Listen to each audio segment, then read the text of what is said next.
اور وہ محال ہے دوسرے خدا کا پیدا ہونا. اگر بالفرض والمحال ہم کہیں کہ دوسرا خدا پیدا ہو بھی جائے تو پھر یا تو اس خدا میں خرابی ہوگی نعوذ باللہ، اور وہ خرابی کیا ہوگی کہ وہ مخلوق بن جائے گا.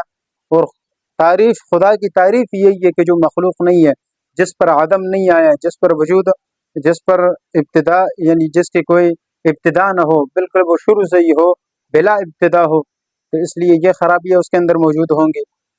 اچھا، اگر اس خدا میں خرابی نہیں ہے نعوذ باللہ، تو پھر جو پیدا کرنے والا خالق ہے اس میں خرابی پائی جائے گی نعوذ باللہ معاذ اللہ. یہ میں فردی مثالیں دے رہا ہوں. تو اس لیے اس کے اندر خرابی کیسے ہوگی؟ اس طرح ہوگی کہ بھئی آپ نے گویا کہ اپنے ٹکر کا بندہ پیدا کر دیا، اپنا ہی مثل شریک پیدا کر دیا، اور جو شریک ہوتا ہے وہ بھی خدا نہیں ہو سکتا. خدا کی تعریف ہی ہے کہ جو وحدہ لا شریک ہو، اس کے ساتھ کوئی شریک نہ ہو، سب کچھ کرنے والا اکیلا تنہا ہو. جب اس کے ساتھ شریک مل جائے تو شریک وہ خدا کبھی ہو ہی نہیں سکتا. اس لیے کہ اللہ رب العزت بھی وحدہ لا شریک ہے، اس کے ساتھ کوئی شریک نہیں ہے، اس لیے دوسرا خدا کا وجود تصور ہی نہیں ہو سکتا، محالات میں سے ہے. تو قدرت کا تعلق بھی محالات میں سے ہو ہی نہیں سکتا. اس لیے یہ جو سوال ملحدین کرتے ہیں کہ کیا خدا اپنے جیسا خدا پیدا کر سکتا ہے، اللہ تعالیٰ اپنے جیسا کوئی خدا پیدا کر سکتا ہے، تو بھائی یہ سوال ہی غلط ہے.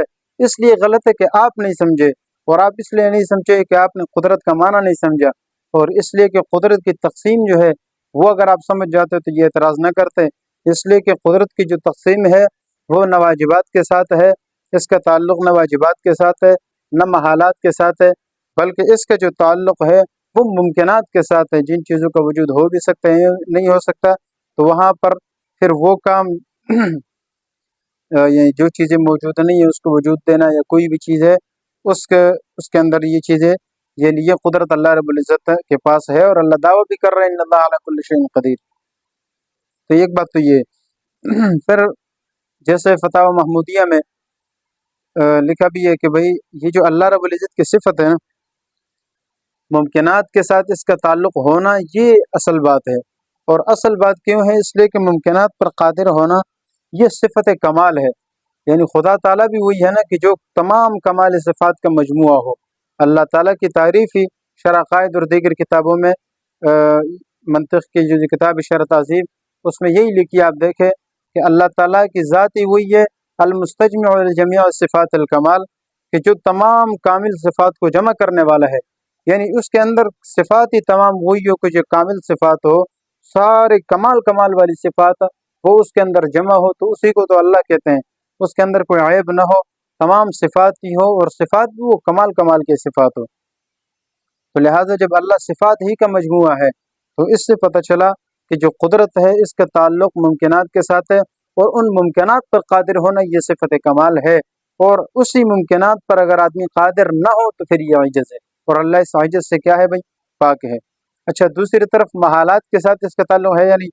تو انہوں نے کہا فتاوی محمودیہ والے نے کہ بھائی محالات کے ساتھ متصف ہونا یہ پھر عجز ہے، یہ پھر کیا ہے بھائی؟ عجز ہے. اور اس کے ساتھ متصف نہ ہونا یہ صفت کمال ہے. اور حقیقت بھی یہی ہے کہ اللہ کی جو قدرت ہے وہ محالات کے متعلق نہیں ہے، وہ ممکنات کے متعلق ہے، اور یہی اللہ کی صفت ہے اور یہی کمال ہے. اس لیے ان ساری بحث سے کیا پتہ چلا کہ بھئی اللہ تعالیٰ کی جو قدرت ہے اس کا تعلق ممکنات کے ساتھ ہے، اور جو آپ سوال کر رہے ہیں یہ محالات میں سے کر رہے ہیں، اس لیے آپ کا سوال غلط ہے اور آپ کے سوال کا منشا بھی غلط ہے. تو اللہ تعالیٰ ہمیں اس بات کو صحیح طور پر سمجھنے کی توفیق عطا فرمائے. وآخر دعوانا الحمد للہ رب العالمین. يرفع الله الذين آمنوا منكم والذين أوتوا العلم درجات والله بما تعملون خبير.